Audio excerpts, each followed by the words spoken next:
Welcome everyone. We are delighted to have you join us today. We are going to run the presentation for about the next hour and 15. You are all on mute, as you might have seen in the chat bar at the moment, but we will have an opportunity for questions at the end. But obviously, as we're going through things, please do feel free to share your thoughts or ask any questions, and we'll try and weave it into the presentation as we go.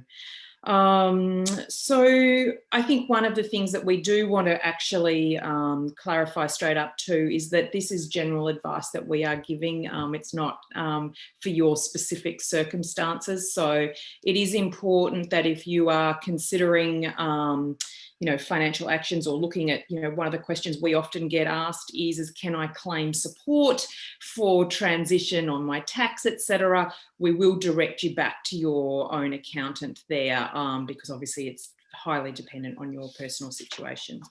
So I guess as way of introduction, I'd like to start by introducing Andrew, who is the Director of Wealth Partners and who's a APT Wealth Partners and who is a Senior Financial Planner with the firm. He's incredibly well credentialed, as you will see from the notes on the screen. His foundations come from commerce and economics. And he's also very well recognised within the industry. He's been the recipient of a number of awards, including 2019 Professional of the Year. So I think what that says to us is it's not just what he does that is incredibly valuable, it's how he does it. And I think that that's a really nice acknowledgement from the industry for the work that he does. So yeah, thank you. Thanks, Margot. I'll have to get you to do my intro. Well, thanks. Look, we're very, very lucky to have Margot Andersen joining us today. Margot is the owner of Talent Insight Australia, a career management and leadership consultancy, and also the founder of InSync Network Group, a community for expats who are returning home. Now, she describes her whole world as transition. So be it individual career or geographical transition, or corporate transitions through growth, mergers or downsizing. And actually, she just recently recorded a talk show with Alan Kohler sharing all her experiences and knowledge. So you can listen to that if you're flying on Qantas anytime soon. So we are really, really lucky to have Margot bringing her wealth of experience today. Oh, thanks, Andrew. With that, I'll hand over to you, Margot. Yeah, thank you. So I guess as way of getting started, it'd be really great. We've put together a poll. It'd just be nice to know what people's circumstances are or what your current situation is.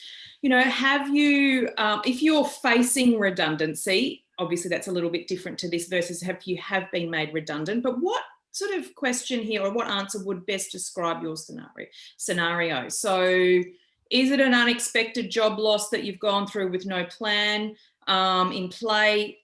Was it expected? Did you have a bit of an inkling that it was coming, but you haven't really got a plan per se? It was expected and you've got a plan versus you consider this the best news ever. So if we can just take a moment, if you could just fill that in, that'd be great. We don't know who's filled in what. It's literally just aggregating the results and putting it together for us in a percentage outcome. So if we could get a few peeps to put that together, that'd be great. And I think Andrew will be able to reveal the answers in a moment. Yeah, we'll give you a couple of seconds and we'll wrap that up. Yeah. So if you are facing one today, do you have a plan or not? Would you consider it the best news ever? Oh, wow. Okay, we've got a three-way split here. Okay, unexpected, 33%, expected, no plan, expected with a plan. Okay.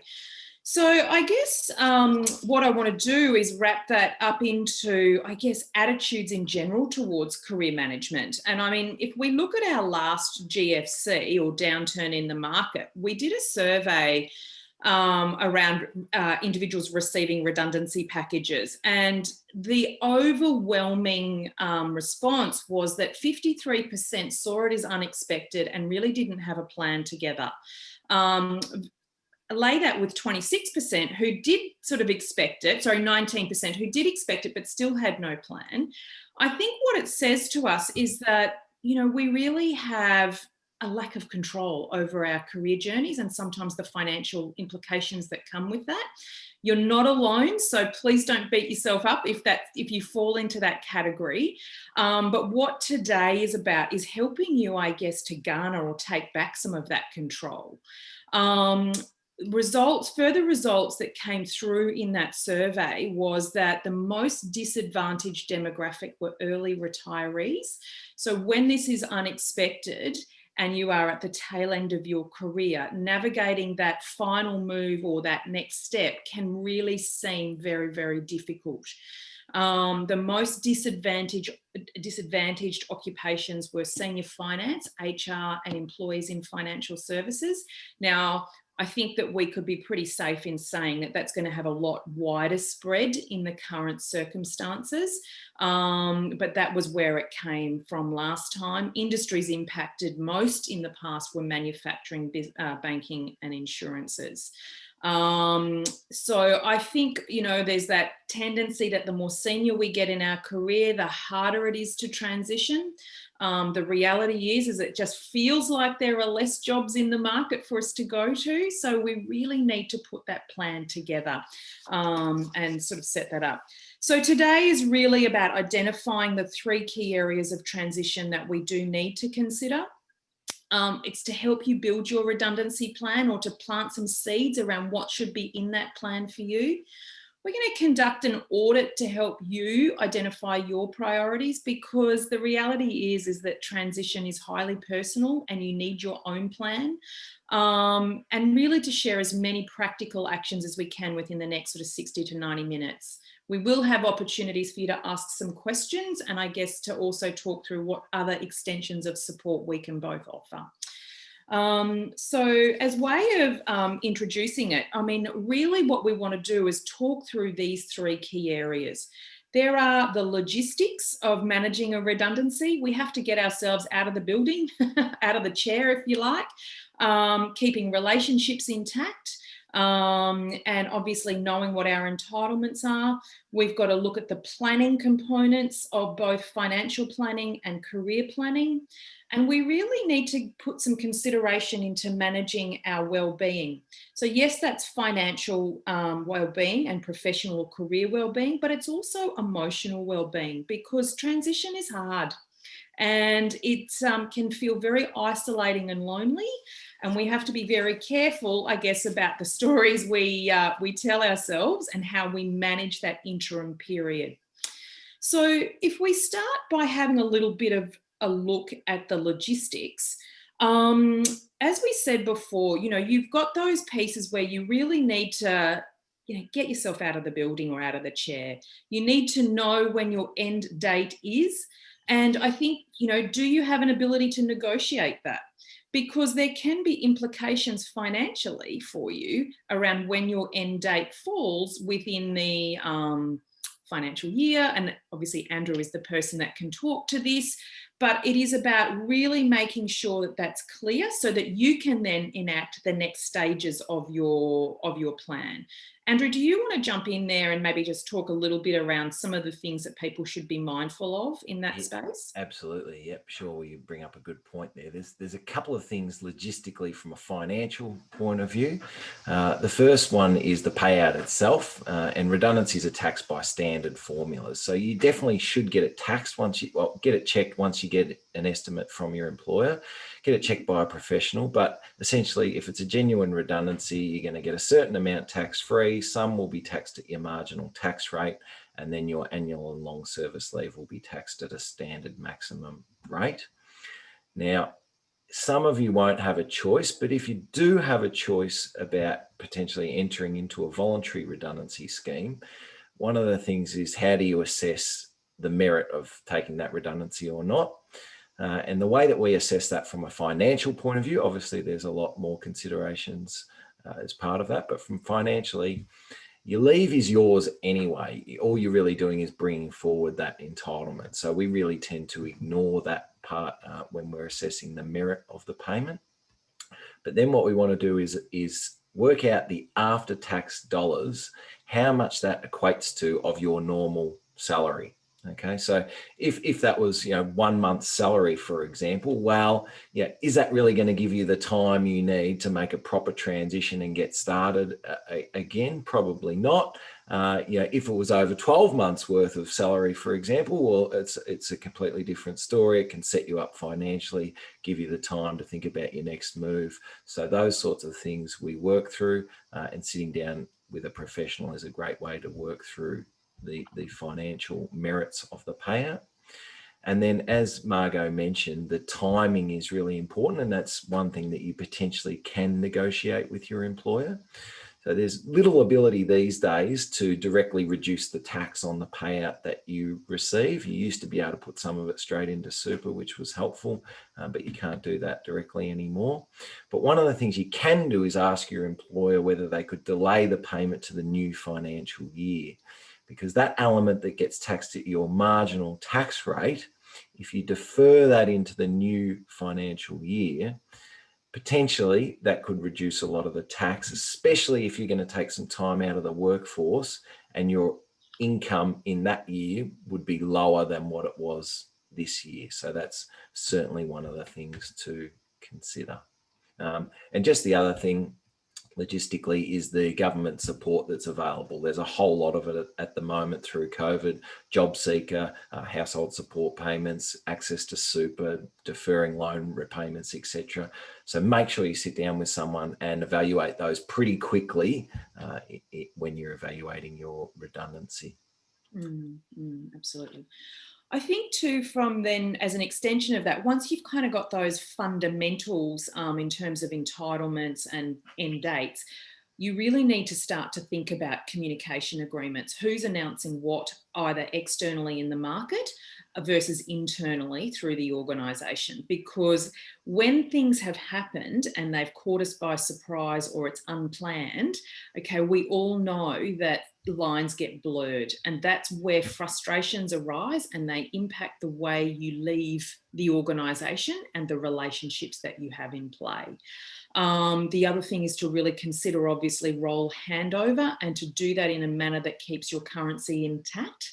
And I often say that, your career currency is either being taxed or it's earning interest. Do not let your currency go through high taxes on the way out, because it will damage things. And people don't remember sometimes the 5 great years. They remember the last 5 days, which is unfortunate. So just to really make sure that you think about how you are exiting your role and the stakeholders that you have in play there, because they are ultimately your referees, and they are ultimately a part of your professional future network that you want to obviously maintain where you can.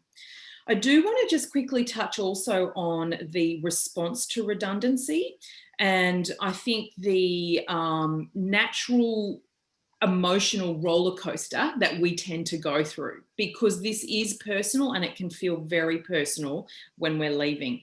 The key message here, though, is that the organisation really owns the role. You own your career. Okay. And so I think that what we've got to do is try and reframe some of these responses so that we see it as an advantage when we leave.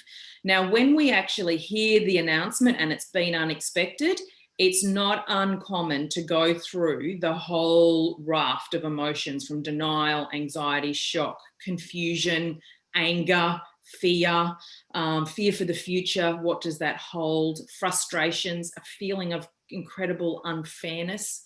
It really requires us to sort of think about how we're going to let go or manage this job loss. Down the bottom is that sort of world of chaos, kind of going, oh my gosh, what am I going to do next? And where do my opportunities come from?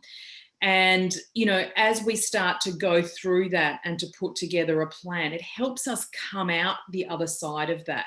It helps us manage that sense of loss, but start to focus on the future, ultimately to when we land somewhere new. Now, unfortunately, we can't just jump from the top of the ending straight across to the right-hand side of the graph without going through some level of exploration. Now, it's how we manage that as to how easily and how quickly we can move through that. Otherwise, it just feels like the world is against us and we don't know where we're going to land next. And it's only natural, it is only natural to feel anxious to some degree about what's coming next. So acknowledge it, but also let's keep our eye on the end game of moving forward. And that's where having a robust plan helps us to keep our eye on the game. So we're going to actually now move into, I guess, really looking at some of those redundancy plan components from a financial point of view. So I'm going to let Andrew lead this section and hand over to him. Great. Thanks, Margot. Yeah, so look, redundancy is a time of great financial change. And one of the things I know Margot finds, and I do too, is that people consistently underestimate the time that this transition takes. So it's really critical to have your financial plan ready. And today I'm going to run through these 3 steps to getting your financial plan in order. Now, the first of those steps, and this is whether you're redundant or not, the first step to being financially successful is to know what you spend and how you spend it. Now, with our clients, we use an app that categorizes all their spending from different bank accounts and credit cards in one place, which is really powerful. But if you don't use something like that, that's okay. At a minimum, do a budget and then check that your monthly expenses are matching that budget. And if you do need a budget planner, please email me directly after today and I'm happy to send you a free one. So I know setting a budget, it feels like a tedious task, but it is absolutely a critical one if you're going to make the most of your finances, especially while you're going through this period of uncertainty. So one of the first steps is to try and cut some of your costs. Like we said, this transition could take longer than you actually think that it might. And that's especially the case in the current environment that we're in, where unemployment's high and hiring is not at its usual rate. So take a look at your expenses, find places where you might be able to cut some of those costs. And often our clients are amazed at where they can cut some of their costs without any impact on their lifestyle, which is obviously important. So there's things like, cancelling subscriptions, reviewing your bills and utilities, insurances, get a better deal on your loans. All those sorts of things are very useful. For those going to the office, one of the classics is bringing your own lunch into the office. It typically costs $50 a week. That's $2,600 a year. So even if you bought your own lunch just half of the time, you could save yourself $1,300 a year. So try and cut out some of those non-essentials and hopefully you can quickly get your budget in order. One of the other tips is to set up buckets for your income. So have an account for bills and groceries, an account for savings, and an account for lifestyle and fun, because we still need that. But try to be really disciplined with those amounts where they're going, and set yourself some goals and then reward yourself. You'll enjoy it more if you know that you've really earned it. So there's some of the tips around budgeting, and they're really, really important, especially at a time where you're potentially going through a lower income period. All right. Now, the next part of making that plan is the biggest question that we get asked by people when being made redundant, and that is, what do I do with my redundancy payout? Now, there's obviously so many different things that you can do. You can spend it, put it in the bank, pay off debt, invest it, put it in super, maybe try and start a business. So I think the thing that I'd say is don't make any rash or ill-informed decisions. Really plan it out. Like we said, it might take longer to get the next job. So we've got to make sure this money lasts and that it's really working for you. And as this picture suggests, I think the first thing is don't splurge it, because we often see people wanting to spoil themselves after they've been made redundant and go out and buy a new car or go on a big holiday. But most often they regret that sort of purchase. So try to be a bit smarter with the money. So let's have a look at a couple of options you've got. The first one sounds boring, but it's a winner, and that's making a debt repayment. Now, the bank will lend you money over 30 years because that maximizes the amount of interest that you're going to pay to the bank. But what we do with our clients is try to stick to an amount that can be repaid in 15 years, ideally, so half the bank's time frame. And you can see a simple example here where on a $700,000 mortgage, even at today's low interest rates, you'd still save $200,000 in interest by adopting that principle. So any extra repayments you can make off your debt will lead you some of the way to this outcome. So it's definitely one of the best ideas for your redundancy dollars. And we've got a lot of people at the moment trying to think a lot more about this. And we've got a lot of people considering sea changes, tree changes, going for a lower cost and better lifestyle with this new work from home environment. And in the process, they can lower their debt, because having a big debt restricts you in a lot of those big decisions that you want to make, like the career you choose, like starting a business. So make sure you have a look at ways that you can reduce your debt. Now, sitting money in the bank at the moment is not a winning strategy with interest rates where they are, but it's always critical to have at least 6 months worth of your living expenses put aside as an emergency. So you should definitely try and cover that in the first instance. And once you've got that in hand, then you can have a look at some other tax effective investment options. So have a think about it at the moment. Is it a good time to invest? And this is a somewhat similar chart to Margot's emotional chart that she put up before. This is the market cycle from an emotional point of view. And this is a typical investor's behavior. So they see the market starting to fall, but they think, look, I'll hang in there for now. I'll see how it goes. And then things continue to get worse. And, the news headlines are coming out thick and fast, people losing money. So I think that's it. I can't handle this. I'm getting out now. And then, of course, things turn around and they start to improve, but that people are still nervous. They don't want to go back in yet. So they say, okay, I'm going to wait, see how it goes. The markets keep going up and I think, okay, there's no news headlines anymore. I'm feeling pretty good about things. Maybe I'll jump into the investment markets now. And this, of course, is the complete opposite of what you want to be doing. This is buying high and selling low. And of course, you want to be buying low and selling high. So you need to adopt a contrarian approach. And right now, we've been through a lot of negativity. There's uncertainty around the economy and what the outlook is. So, are we actually at a good point in this cycle where you can invest money and make it grow over the long term? The other thing about investing is just the time in the market is what's so important, the power of compounding returns. So it's not your ability to time the market and pick the exact right moment. It's actually the time in the market. And this example here just goes through a 25-year-old versus a 45-year-old who invests regularly until they're 65. Now they invest the same amount of money. It's $80,000 over that period, but the 25-year-old has to put in half the monthly amount. They only need to put in $2,000 a year over that time frame, whereas the 45-year-old starting later, they've got to put in double the amount each month to invest that same $80,000. And just purely because of the time in the market, you can see the 45-year-old, she ends up with $204,000, which is nothing to be sneezed at. That's still a great outcome. But the 25-year-old, having had all that extra time in the market and the power of compounding, finishes with $675,000. So such a significant difference. And it's purely the time in the market. So investing is absolutely a sensible thing to do with the money. And next is superannuation. I just want to spend a few minutes on superannuation because superannuation is really one of the last free lunches that we've got.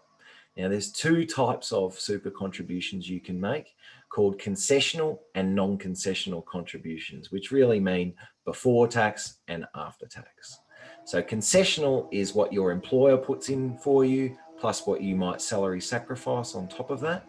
And non-concessional is what goes in tax-free in after-tax dollars. So there's a limit on concessional contributions of $25,000 a year and a limit on after tax of $100,000 a year. So if you can afford to make any of those contributions, it's a winning strategy.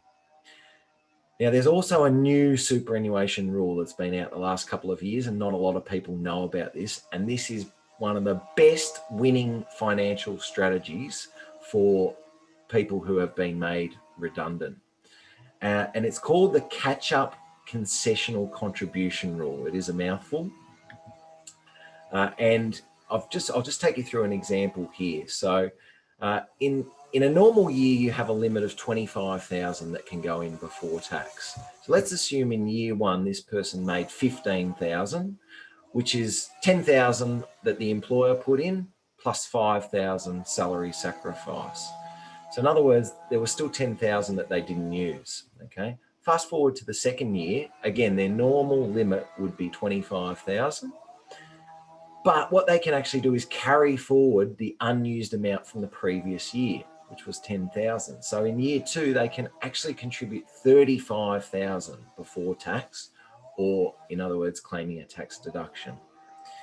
And then let's just look at year three, finally. Again, normally they would have a limit of 25,000, but they can carry forward those unused amounts from the previous 2 years, which is 35,000. So in year three, they could make $60,000 as a tax deductible contribution. Now, potentially that could help them reduce or avoid any of the tax that would be payable on their redundancy payment. So if you're in this category, if your balance is under 500,000 and you can take advantage of this rule, it is a really fantastic one. The last thing I just want to mention on superannuation is taking advantage of every opportunity. There's a couple of little known rules here. So the first one's the government co-contribution rule. If you earn less than 51,000 a year, the government will match up to 50% of your contribution up to $500. So if you put in 1,000, they put in 500 for you. And then the spouse tax offset, which is where if your spouse earns less than $40,000 a year, you can make a contribution to their super account and you can get a tax offset yourself of $540. So yeah, that's another $3,000 in your pocket effectively. So superannuation rules, they're very complex, but if you can take advantage of some of those, it'll put you ahead of the game. So I'm happy to answer any questions in relation to superannuation or any of those other strategies as we go along or at the end. But the final step that I wanted to discuss with you in developing your financial plan is making sure your goals align with your values. And it's often said that money can't buy happiness, but we believe that that's actually not entirely true. So money invested and spent in the right areas can help you live a happier existence and achieve meaningful life goals. So what I want to do is just have a look at some of the questions that you should ask yourself as you go through this process.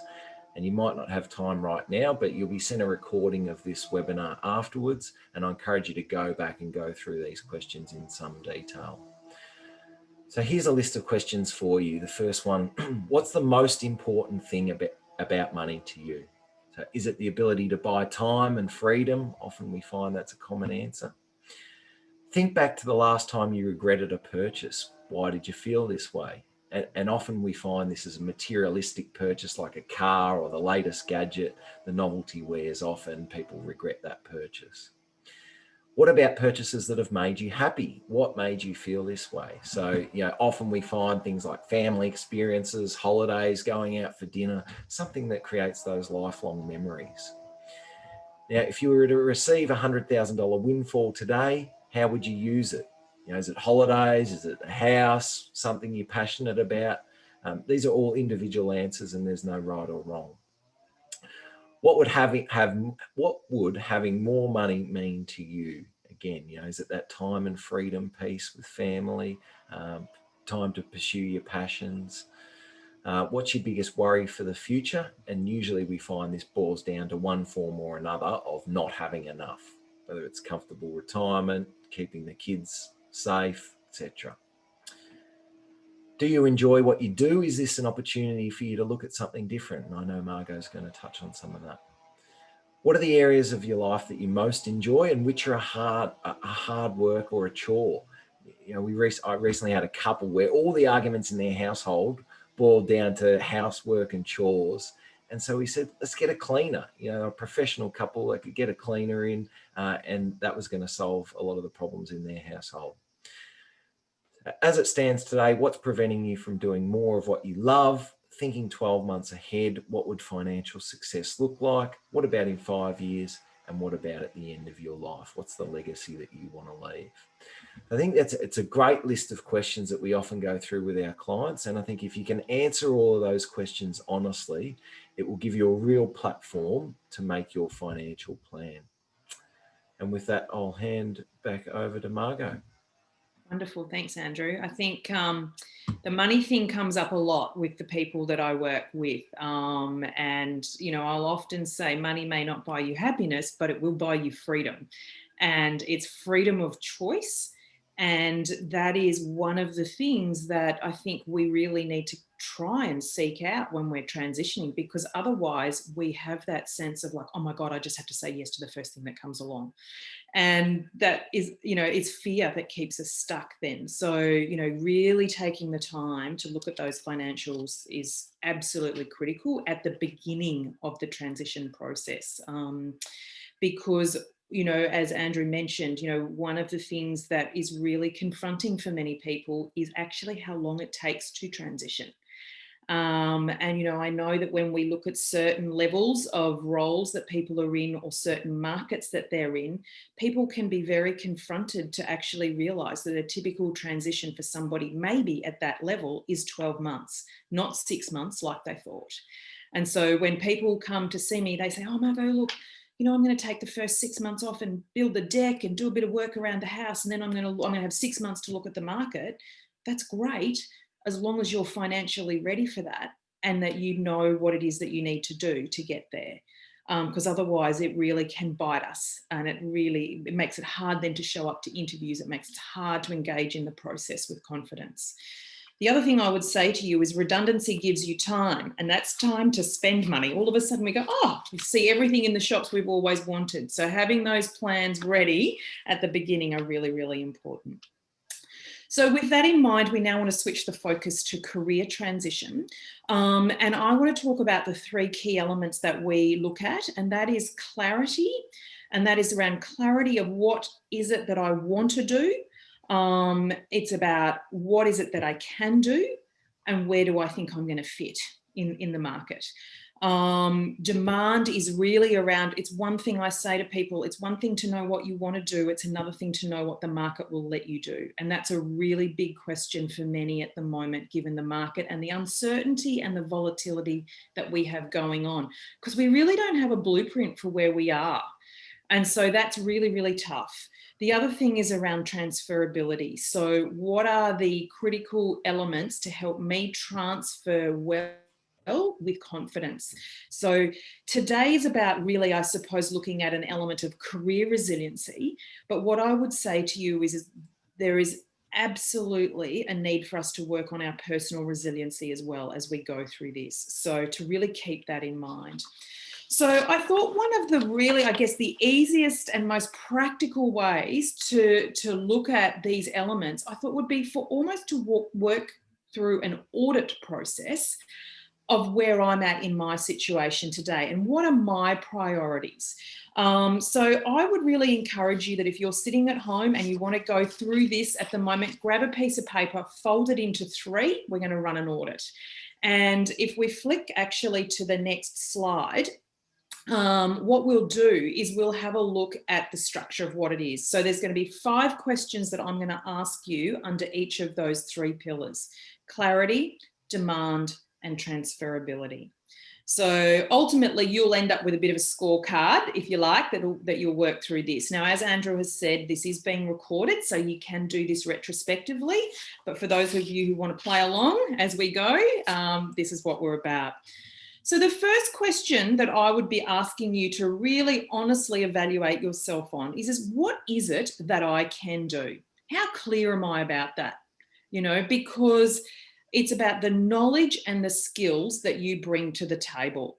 So it's a proven history, it's evidenced. If I was to go and talk to one of your referees and talk about what it is that they do, they'd be able to validate this, okay? So this is about the technical skills that you bring to the table. This is about the leadership style that you bring to the table and the leadership experience. It might be the frameworks and the methodologies that you bring to the table. You know, you might have been working under specific supply chain methodologies or change methodologies. What is it that you have actual proven and evidence-based knowledge and skills of? And I think if you don't really know, because people will often say to me, oh, look, I don't even know what I can do anymore, Margot. I just do it. You know, I'm an accountant.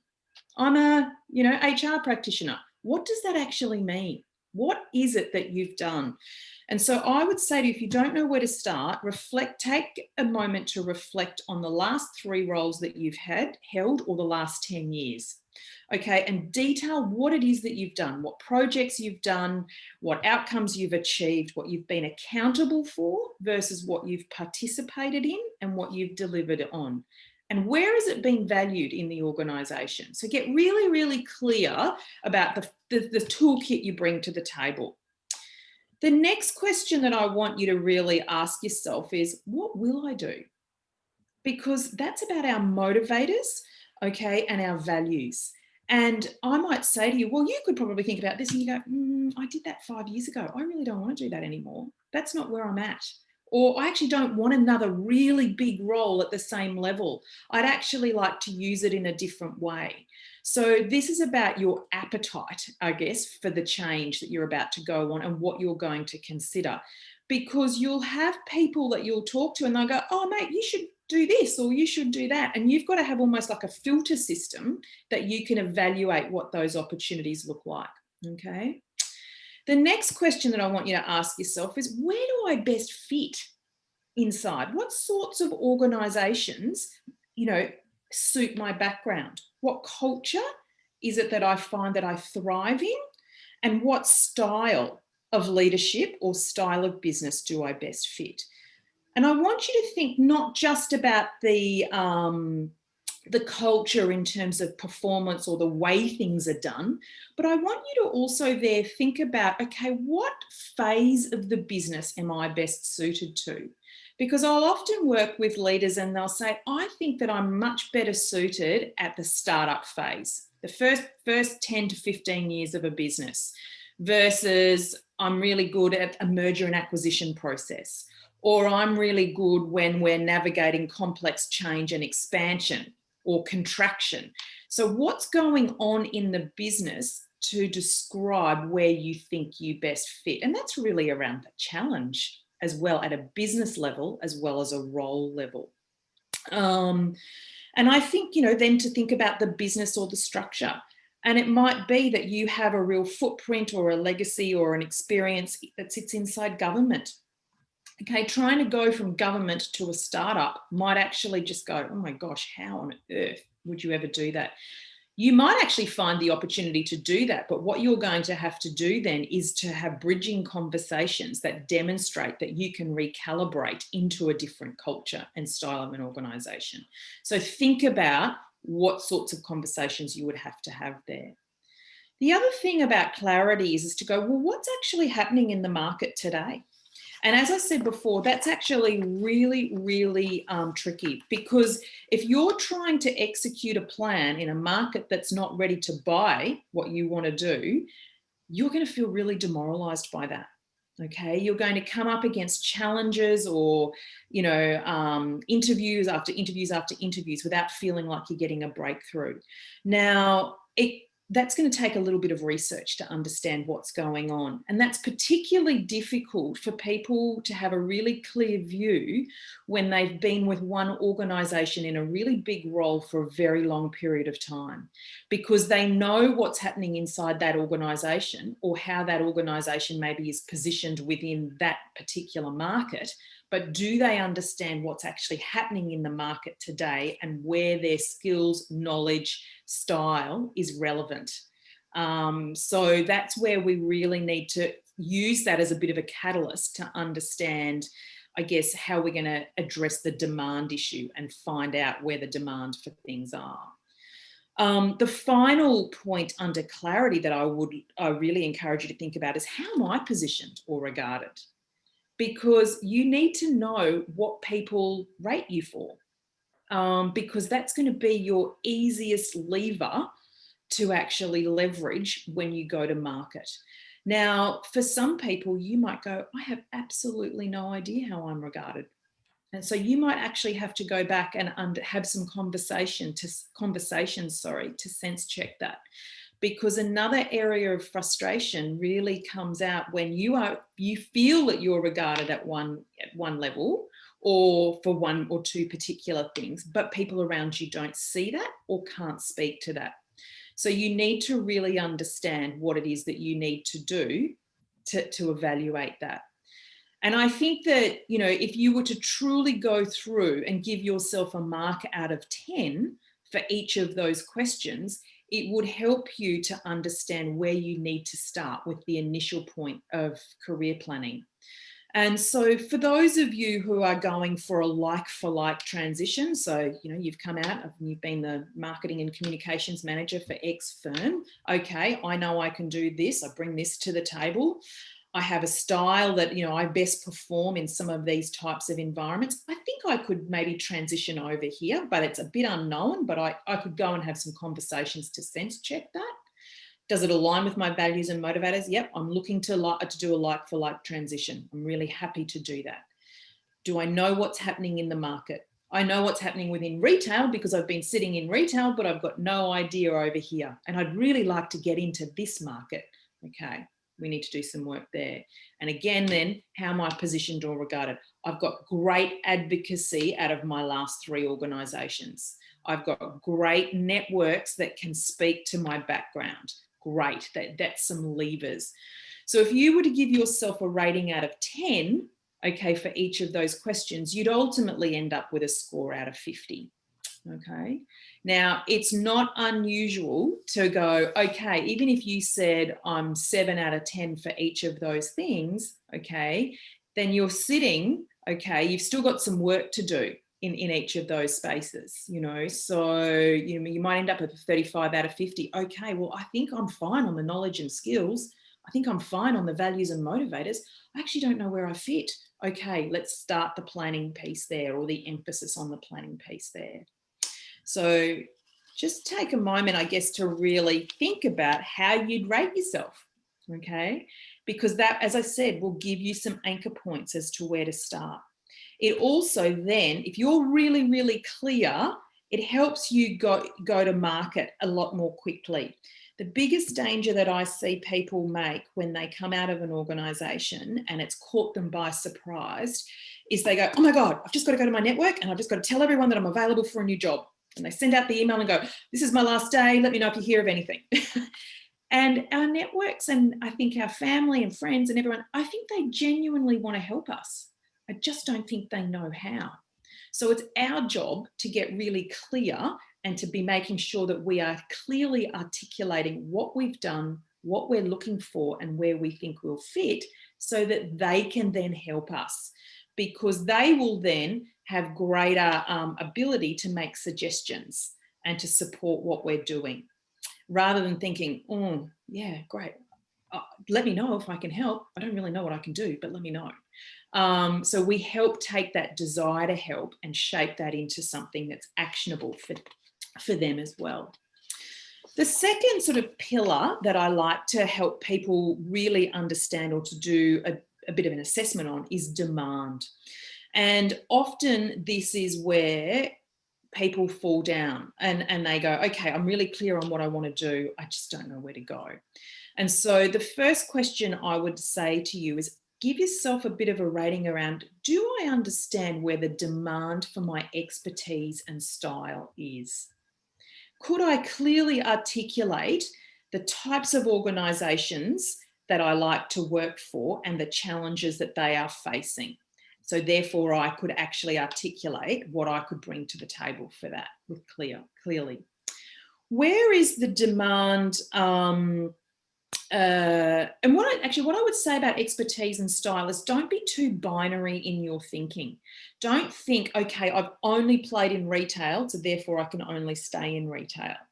Okay, so don't limit your thinking around that, because there are natural industries that are aligned, and we see people moving a bit more freely between. So I think just be careful about how narrow you become in that thinking there. The demand now this, as I said before, is a tricky one, because if I was to ask you this question 12 months ago, we might have been able to say, well, look, it's typically, the market's typically, going along with this sort of trajectory. There's been a complete disruption to what's happened now. That's actually brought up new opportunities in some organisations and in some industries. versus it's shut things down or it's slowed things down. So we need to really know what the impact is right now.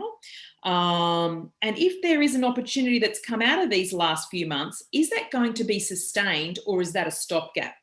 You know, is that something that's only going to really be in demand for the next sort of 3 to 6 months? Because that might then shape up, okay, a contract opportunity might come up, but it may not be a permanent opportunity or one that you want to take your career in permanently. So what is it that I need to do now also in the planning to build demand in the future? Because sometimes I see people come out of organisations and say, okay, I'd really like to go and work for one of these 5.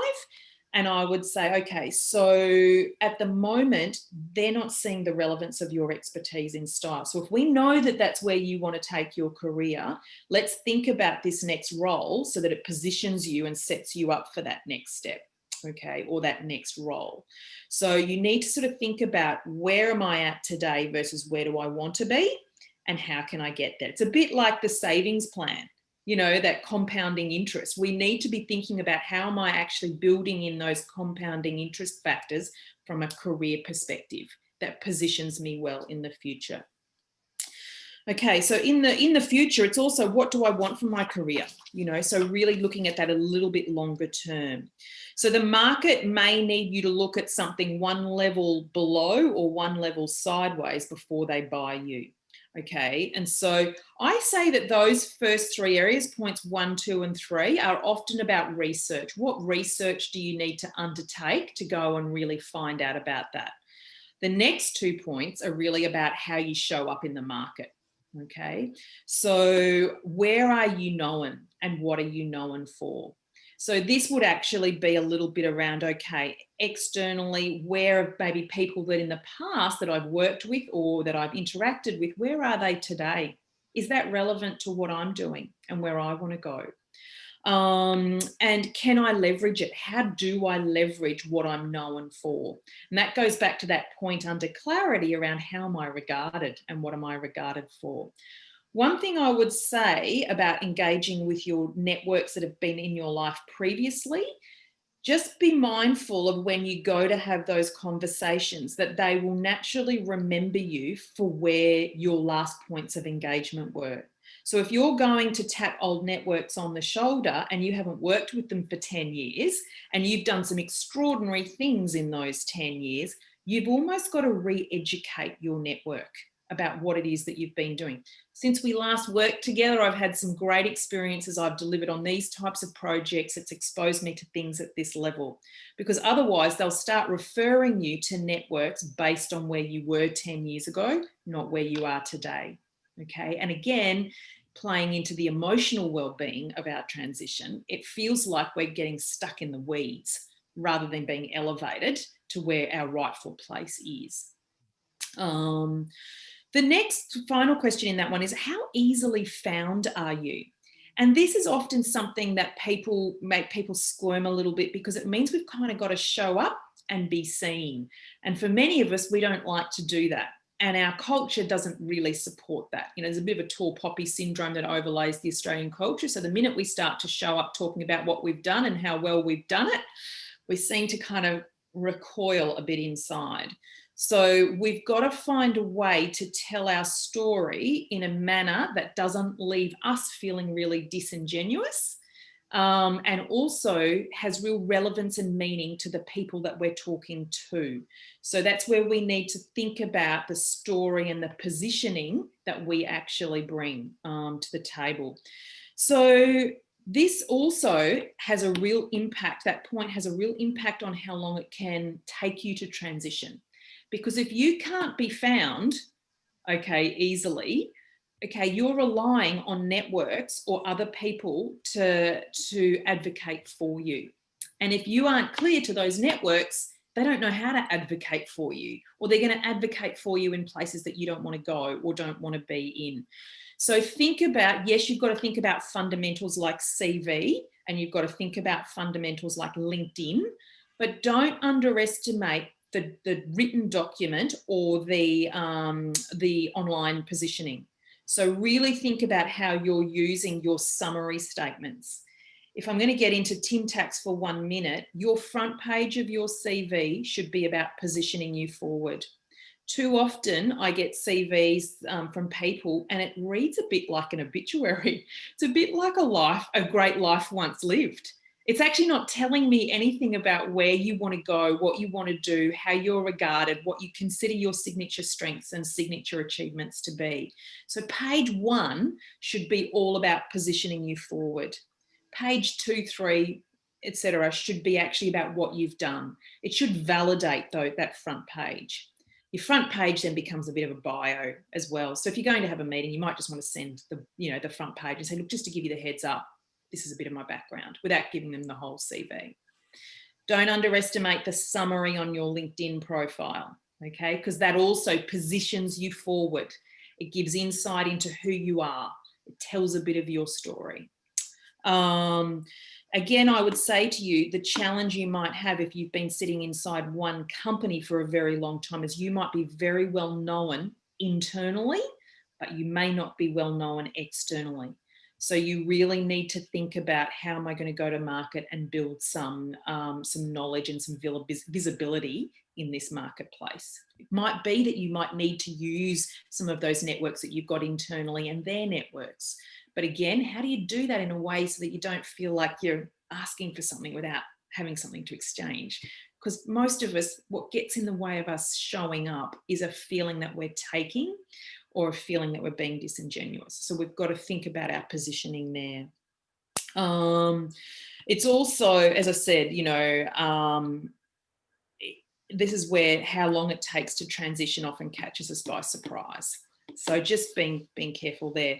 So if you're playing along at home, I'd love you to give yourself a rating out of 10 for each of those 5 questions, or to give yourself a rating out of 50, because that might actually be where your transition plan focus is if you've nailed the clarity piece, okay? Obviously, you'd revisit it just to make sure that it's right, but this might be where your effort is actually expended, okay?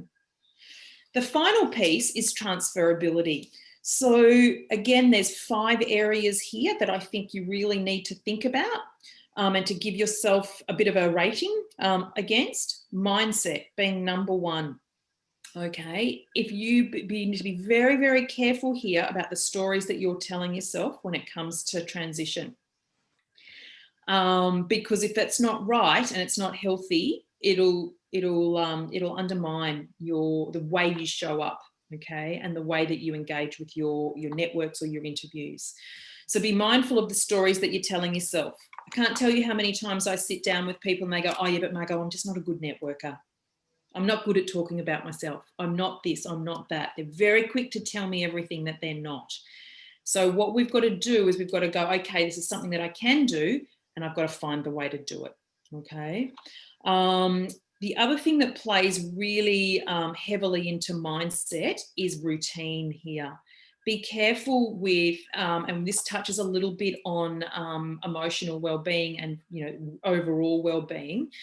Finding a job can feel like a full-time job, okay? So it takes time and energy. So if you're getting up at 8 o'clock and thinking, okay, I'm going to spend the day looking at things, if you start looking at Seek and LinkedIn for jobs at 8 o'clock and you're still there at 5 o'clock in the afternoon, you'll be doing a number on yourself, because it's just not a healthy routine to do or to adopt. So think about how you're approaching your overall working day or working week when you are looking for a job, and make sure that you've got some healthy routines, because that will feed a healthy mindset, okay? Adaptability and nimbleness is really important, and that is around, because what people are often saying, especially when you're not going for a like job, or you're coming out of an organisation potentially where you've been for a long time, one of the objections that people might have, whether they say it or not, is, they've spent 23 years with that firm. Are they a bit too institutionalised inside that company? So how do you overcome that? How do you demonstrate an adaptability and a nimbleness to recalibrate with ease, okay? And to get yourself, I guess that's up to us, that how we manage that and how we express that. So a lot of this will come back to the language that we're using, the stories that we're telling, and how clear we are in giving the examples that demonstrate these things. Okay. And I think also, again, adaptability and nimbleness is about how you're regarded, okay, there as well. Because if you've got other people that can talk to that and say, yes, they've been with the organisation for 23 years, but gosh, they've had an impact and they've moved through the organisation, they've had great influence on these sorts of projects or change projects, etc. Okay, so find your advocacy for that as well. Number 3 is positioning. How clearly can I articulate what I want and what I'm thinking? Okay. Don't underestimate the value of the barbecue conversations, okay, when you are in transition. And we're coming into a season where we naturally, whilst we haven't been allowed to get together, we are getting together, hopefully, for our Christmas drink or our Christmas barbecue. What are you saying to your mates and to your friends who are saying, so what are you going to do? What does 2021 look like for you?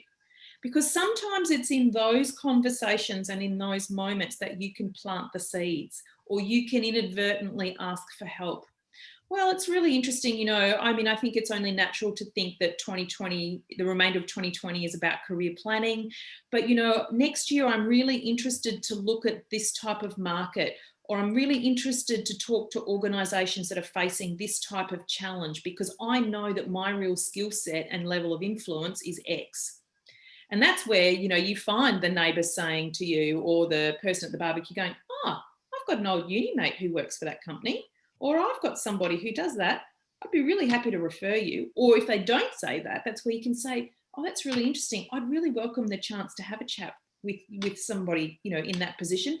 Not because I'm looking for the job in that conversation, but I'm interested to understand what's going on for them in that organisation.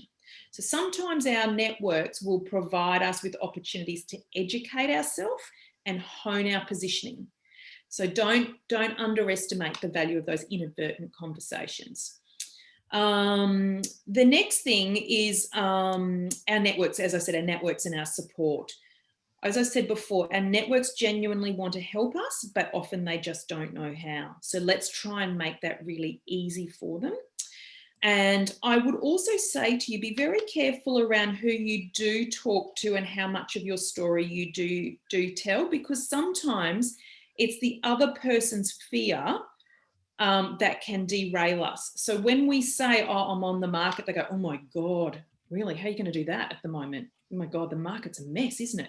And all that does is it feeds our fear. Okay, so be very careful about how quickly you let those comments wash off, and where you choose to go and invest your time to have those meaningful conversations. Because one thing that's for sure about networking and having coffee meetings and having all those things is it can be exhausting. Okay, so really set the agenda for what you want out of each of those networking meetings. So you might go into one thinking, okay, I really don't know much about that business. I think it's one of interest, but I'd like to understand what it is that's about, what it is that's going on. So it may not be to find my next job. It might be, I need to educate myself. Okay, so I think if you could give yourself a rating, okay, out of 50, that'd be great. Or out of 10 for each of those questions. The final one there was timing, just to be mindful of the timing in the market, okay? So essentially what you would do now is you would end up with a score, okay, out of 150, okay? And it should give you some key areas to focus on. And I think that, again, what that does is it helps you invest your time meaningfully and to set a healthy routine about how and where you access support, ask for support, invest your energy and invest your time. Okay. What I would say to you is don't shut down the conversations because you don't have 145 out of 150, because sometimes those opportunities come left of field and you've got to grab them when they come up. So be ready to have those conversations with people and say, oh, it's interesting that you've come along. I'm actually still exploring options, but I'd love to hear what's going on for you. I'd love to understand, share a little bit of my thinking. So get ready to have the conversations as and when they unfold. Hopefully that gives you a little bit of a game plan of where to focus your effort and your energy. If we flip to well-being, which is the final pillar of our three, I think there are some golden rules there. I think, like, have a think about, where am I at on the change cycle? Don't beat yourself up if you're still in that raw phase, okay? It does take some time to actually move through that. Conduct an honest audit for yourself on where your financial well-being is, your professional well-being, and your health. Often I will say one of the greatest things at the moment is, you've actually got some time, go and get a medical. So many people say to me, oh, I haven't been to the doctor for 5 years. Okay, this is a stressful time, okay? Tap into what you need from a health perspective. Give yourself permission, and I say detox, to detox from one business or one opportunity before you rush into the new one. Okay, we all need to sort of let that one go. Focus on your new routine. It can't be the same as what you did when you were in a full-time job. Make incremental investments in your plan along the way, and mindfully connect with your network. Okay. Andrew, I'm not sure if you've got some contribution you'd like to make there. I mean, I'm sure there's some financial elements that you'd probably, validate around that. Yeah. Oh, I just love your so many actionable tips there that you've given everyone around the career planning, and hopefully between the financial planning section and some of those actions that you can take, and then going through your career planning process, hopefully that sets everyone up well to manage that career transition. And I think, don't be frightened if it's actually forced you to ask more questions than give you answers at the moment, because part of a plan is getting really clear about, what questions do I need to ask myself, so that I can then set the roadmap forward. So, So true. Yeah.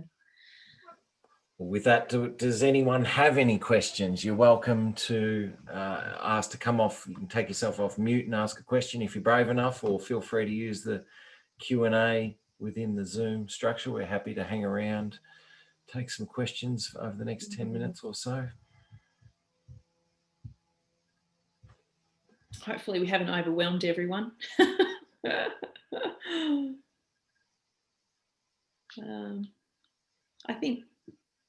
I think we're really happy to stay online. We'd sort of said, I think we'd aim to do the presentation in about an hour, but to have time for questions, because we appreciate that there's lots of elements here. So feel free. All quiet.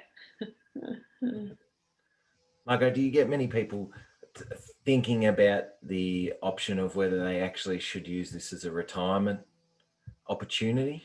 Yeah, absolutely. I mean, there is a whole transition to retirement kind of plan, I think, that you need to put together for that. And often I go in and work with organisations as they're going through restructures. So, I work with people through all different scenarios. And I think in those initial coming out sort of phases, you go, oh, it'll be fine. I'll play golf on Mondays and cards on Tuesdays or whatever. And I'm like, what are you going to do Wednesday, Thursday, Friday, because it's a long week when you don't have a plan around how you want to, do that. And I think the reality is we are absolutely hardwired to want to contribute.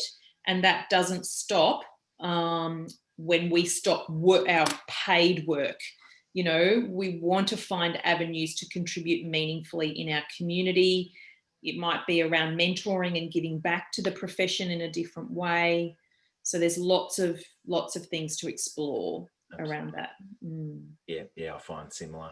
I mean, we've obviously got a whole financial piece that we plan around transitioning to retirement, but so often it's actually the emotional and lifestyle transition that's the hardest part of transitioning to retirement. Absolutely. Absolutely. Thanks. And so much of our identity is shaped by what we do and where we go and who we work for.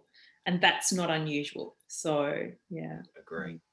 We've got a couple of questions here, Margot. So the first question is about how long you can potentially defer a redundancy package. Look, I suppose the answer to that question is that it all depends on your employer and what they're willing to do for you. So, it's unlikely that they would make you redundant now, but defer your payment into the new financial year. But more likely they would say, okay, well, you can continue working for another few months. If you were looking at being made redundant in May or June, they might keep you on the books for another month and make you redundant as of the 1st of July, and therefore your payment would fall in the new financial year. So it's really a discussion to have with your employer. And there's another question here about, a similar question actually. So the option of delaying the payment into the new financial year. This person's due to finish at the end of January, and what's the reality that the company would approve that?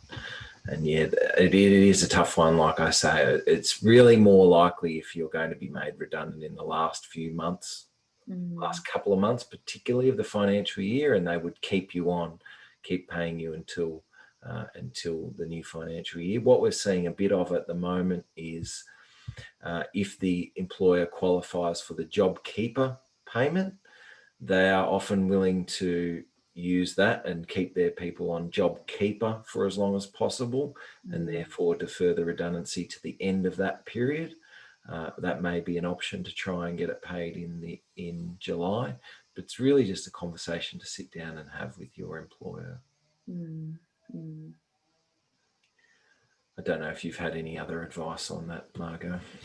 No, I think, look, obviously the longer it is between the end of the financial year and when that conversation is being had, the harder it becomes, because as an employer, you are accruing entitlements that you are obligated to pay out as well. So that becomes very, very difficult to do that over a 6-month sort of time frame, so to speak. I agree. I think you're definitely more likely to have that enacted if 1 to 2 months sort of outside. Yeah. But don't forget some of the other strategies we talked about, like the catch-up concessional contribution rule to superannuation and so forth. There are other ways that you can potentially reduce the tax of the payout if you're worried about it. We've got another question here about government subsidies or support, such as deferring mortgages and taking money out of super, and should we look at doing that if we're unsure when the next role will come about. And look, there can be consequences of taking advantages of some of those rules. So that they were really sensible rules for the government to introduce. They've been taken advantage of somewhat by people who didn't necessarily need them. But I think we really needed to do it. And I think the way I'd answer that is, if it's a case of continuing to put food on the table and have money available to spend on your normal living expenses that you have to keep spending, well, in that case, I would consider taking some money out of superannuation or potentially deferring your mortgage repayment. But there will be consequences for doing it. So if you take money out of super, you've really got to have a plan to make it back up over the next couple of years, because otherwise it will impact your retirement plans. And by deferring your mortgage repayments as well, it is a sign of hardship. So when you come to do things like new applications, we want to refinance your loan or go for a new loan or things like that, it can have an impact on those sorts of things. So it's something to just really think about and be careful if you are going to take advantage of any of those rules, and that's where a professional will be able to help advise you. Any other questions from the audience?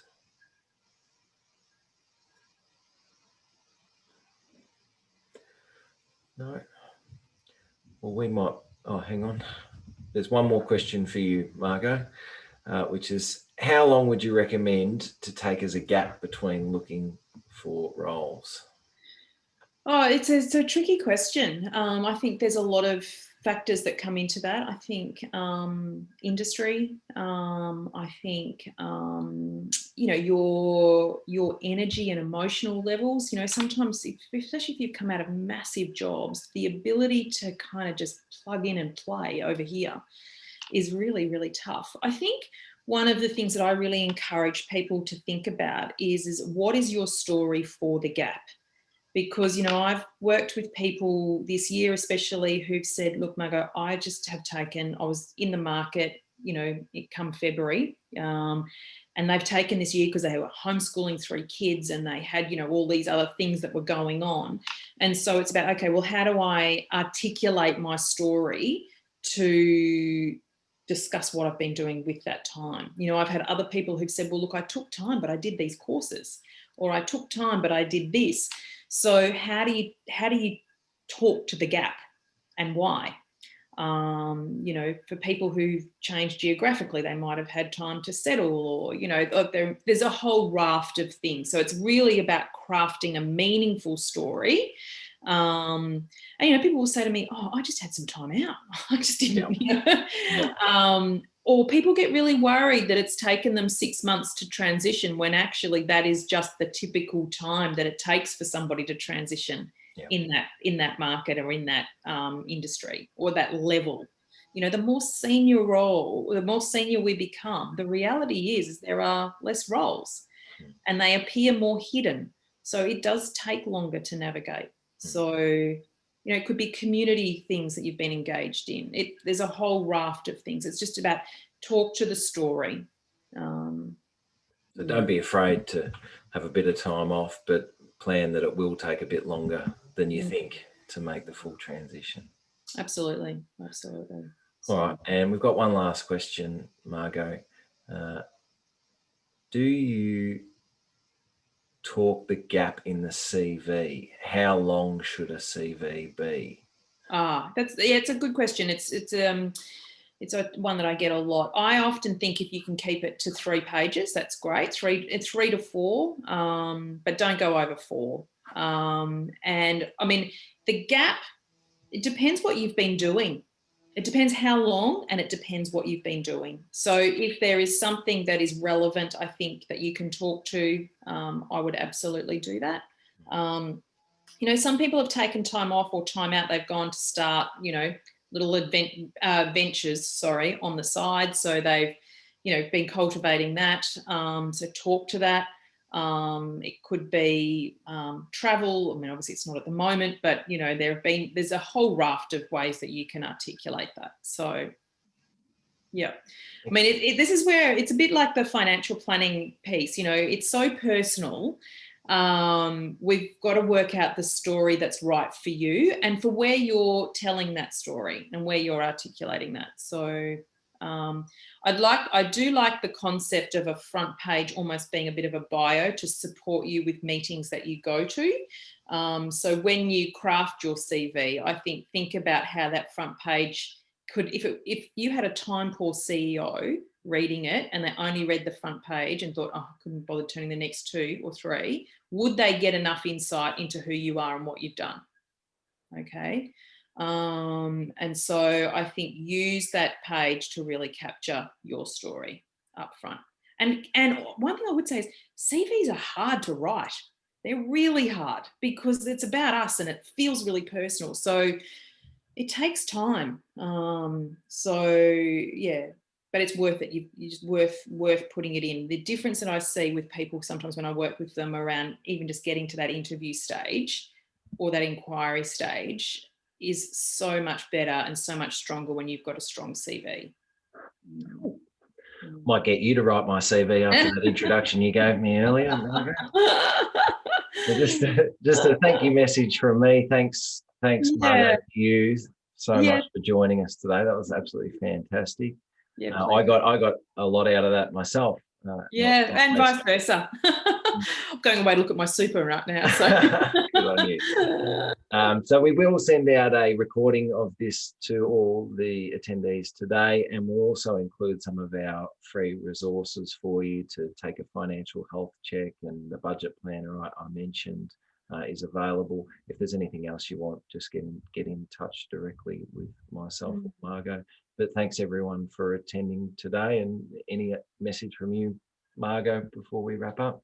No, I think just be kind to yourself, but take action, you know, because you'll feel better when you are taking those incremental steps. So, and good luck. Excellent. Good luck, everyone. Thanks for joining us. Thank you. Have a great day. Bye.